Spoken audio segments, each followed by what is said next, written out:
la publication du rapport sur les perspectives économiques s'avère plus qu'utile pour permettre à nos pays d'anticiper et prendre les mesures pour assurer le bon fonctionnement de l'activité économique et garantir le bien-être des populations.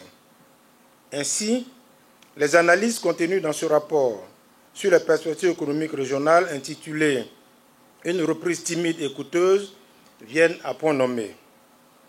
En effet, le rapport établi pour la région le bilan des récentes années, présente les perspectives et les priorités pour le moyen terme afin de permettre à chacun de découvrir et de redécouvrir le chemin parcouru et surtout de mieux cerner les défis tant immédiats que futurs auxquels nous devons faire face.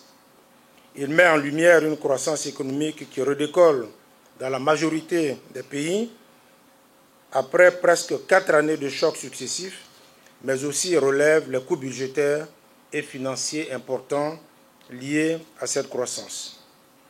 Mesdames et messieurs, en ce qui concerne la Côte d'Ivoire, je voudrais rassurer l'assistance que notre économie est restée résiliente en dépit de ce contexte difficile.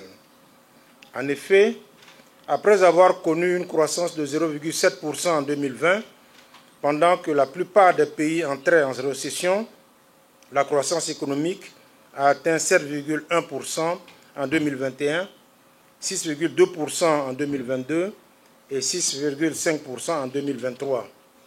Les tensions inflationnistes ont été contenues à 4,4% en 2023 contre 5,2% en 2022. Outre les solides fondamentaux économiques du pays, les actions fortes menées par le gouvernement ont permis de renforcer la stabilité du cadre macroéconomique, de soutenir les ménages affectés par ces crises et préserver l'environnement socio-politique.